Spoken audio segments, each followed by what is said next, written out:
ఢిల్లీ నుంచి బీహార్కు బయలుదేరి వెళ్లారు సీఎం రేవంత్. ఓట్ల చోరీకి వ్యతిరేకంగా రాహుల్ గాంధీ చేపట్టిన యాత్రలో సీఎం రేవంత్ రెడ్డి పాల్గొనున్నారు. CM Revanth, deputy CM Bhatti, మంత్రులు శ్రీధర్ బాబు, ఉత్తమ్ కుమార్ రెడ్డి, సీతక్క, పొంగులేటి శ్రీనివాస్, పొన్నం ప్రభాకర్, ఇతర పార్టీ ముఖ్య నేతలతో కలిసి వెళ్లారు. అక్కడ ఉదయం నుంచి సాయంత్రం వరకు రాహుల్తో కలిసి యాత్రలో పాల్గొంటారు. సాయంత్రం 4 గంటలకు బీహార్ నుంచి సీఎం నేరుగా హైదరాబాద్ చేరుకుంటారని సీఎంఓ వర్గాలు తెలిపాయి.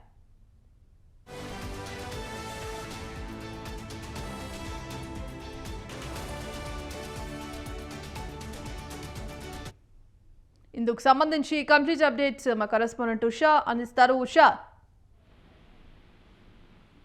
భాగ్యశ్రీ, బీహార్ కు చేరుకున్నారు తెలంగాణ కాంగ్రెస్ నాయకులతో పాటు అలాగే తెలంగాణ ముఖ్యమంత్రి సీఎం రేవంత్ రెడ్డి. ప్రస్తుతం అయితే బీహార్ లో ఓట్ చోర్ గద్దె చోర్ కి సంబంధించి రాహుల్ గాంధీ, ఏఐసీసీ అధ్యక్షుడు రాహుల్ గాంధీ చేపట్టినటువంటి కార్యక్రమం ఏదైతే ఉందో దానికి సంబంధించి భారీ ఎత్తున కూడా ర్యాలీ నిర్వహించనున్నారు. ఈ ర్యాలీలో భాగంగా మొత్తం కూడా సీఎం రేవంత్ రెడ్డితో పాటు డిప్యూటీ సీఎం బట్టి విక్రమార్క, శ్రీధర్ బాబు, ఉత్తమ్ కుమార్ రెడ్డి, సీతక్క, పొంగులేటి, పొన్నం ప్రభాకర్, ఇతర పార్టీ నేతలతో కలిసి వెళ్లనున్నారు. అక్కడ ఉదయం నుంచి సాయంత్రం వరకు రాహుల్ తో కలిసి యాత్రలో పాల్గొంటారు. సాయంత్రం 4 గంటలకు బీహార్ నుంచి సీఎం నేరుగా హైదరాబాద్ కు చేరుకుంటారని సీఎంఓ వర్గాలు కూడా తెలుస్తున్నాయి. ప్రస్తుతం అయితే ఏదైతే బీజేపీ మొత్తం కూడా మొత్తం గెలుపొందినటువంటి రాష్ట్రాలన్నింటిలో కూడా చాలా వరకు కూడా ఓట్ చోర్ గద్దె చోర్ అనే నినాదం ఏదైతే ఉందో దీన్ని ప్రధానంగా తీసుకుంది కాంగ్రెస్ పార్టీ. ఎక్కడ చూడు ఫేక్ ఓట్సే చాలా వరకు కూడా నమోదయ్యాయి.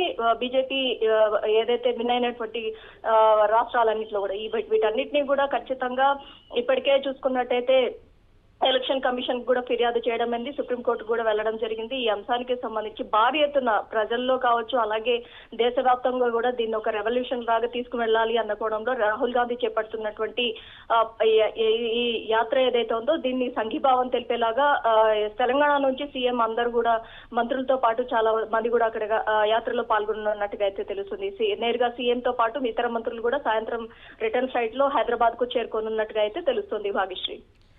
ఉషాక, ఇప్పటికే అటు మంత్రుల కమిటీ కూడా ఢిల్లీకి వెళ్ళినట్టుగా తెలుస్తోంది. మరి ఇప్పటికే బీసీ రిజర్వేషన్లకు సంబంధించిన అంశం పైన కూడా వీరు చర్చిస్తారంటూ కూడా మరోపక్క చెప్తుంటే, మరోపక్క ఇటు బీసీ రిజర్వేషన్ల కోసం కాదు, బీహార్ ఎన్నికల కోసమే వీరంతా ఢిల్లీకి వెళ్తున్నారు. ప్రధానంగా నిన్న జరిగిన భేటీలో కూడా బీహార్ ఎన్నికల అంశంపైనే చర్చించారంటూ కూడా అనేక విమర్శలు వ్యక్తమవుతున్నాయి. మరి బీసీ అంశం అనేది ఒక కొలిక్కి వచ్చే అవకాశం కనిపిస్తోందా? ప్రస్తుతానికైతే కాంగ్రెస్ పార్టీ స్థానిక సంస్థల ఎన్నికలకు ముందుకు వెళ్ళాలి అంటే సెప్టెంబర్ 30వ తేదీ వరకు మాత్రమే హైకోర్టు స్పష్టమైనటువంటి తుది గడువు అయితే ఇచ్చింది. దీనికి సంబంధించి కూడా ఎలాంటి వ్యూహాలు రచించాలి, అలాగే న్యాయ నిపుణుల సలహా మేరకే సీఎం రేవంత్ రెడ్డి ఢిల్లీ వెళ్తున్నారు అన్న కోణంలో కూడా నిన్నటి నుంచి కూడా చాలా వరకు కూడా ఈ వ్యాఖ్యలే చాలా వరకు చక్కర్లు కొట్టాయి. కానీ ఆల్ సడన్ చూసుకున్నట్టయితే కేవలం బీహార్ లో రాహుల్ గాంధీ చేసేటటువంటి యాత్ర ఏదైతే ఉందో ఫుల్ ఫరాజ్ పట్టణంలో చేపడుతున్నటువంటి యాత్ర ఏదైతే ఉందో ఆ ఏఐసీసీ అగ్రనేత రాహుల్ గాంధీతో పాటు ఓటర్ అధికార యాత్రలో పాల్గొనున్నట్టుగా అయితే కళాఖండిగా చెప్పినట్టుగా అయితే తెలుస్తుంది. మొత్తం మీద చాలా వరకు కూడా పొంగులేటితో పాటు వాకిటి శ్రీహరి చాలా మంది కూడా ఈ యాత్రలో పాల్గొంటున్నారు. రాహుల్ గాంధీ చేపడుతున్నటువంటి ఈ యాత్రకి సంబంధించి కేవలం ఓట్ చోర్ గద్దె చోర్ అంశానికి మాత్రమే ప్రియారిటీ ఇస్తూ ఈ మంత్రులతో పాటు ముఖ్యమంత్రి కూడా వెళ్ళినట్టుగా అయితే తెలుస్తుంది. ఓవరాల్ గా సెప్టెంబర్ 30వ తేదీ జరగబోయేటటువంటి బీసీ 42% రిజర్వేషన్ ఇంక్లూడ్ చేస్తూ ఎన్నికలకు ముందుకు వెళ్తారు అన్న ఊహాగానాలు ఏదైతే ఉన్నాయో వాటన్నిటికీ సంబంధించి అయితే ఒక క్లారిటీ అయితే ఇప్పటి వరకు కూడా రాలేదు.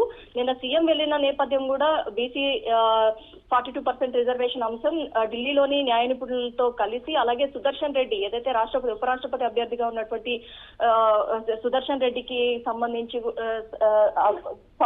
కూడా కొన్ని ఏదైతే సమీక్షలు చేయాల్సిందిగా చేశారు అన్న ఇది కూడా ఉంది. కాబట్టి ప్రస్తుతం అయితే ఈ అంశానికి సంబంధించి అయితే కేవలం ఓట్ చోర్ గద్దె చోర్ బీహార్ లో రాహుల్ గాంధీ పర్యటించేటటువంటి యాత్రను సక్సెస్ చేయడానికి మాత్రమే మంత్రులందరూ వెళ్ళినట్టుగా అయితే తెలుస్తుంది. Bhagyashree. Right, thank you Usha.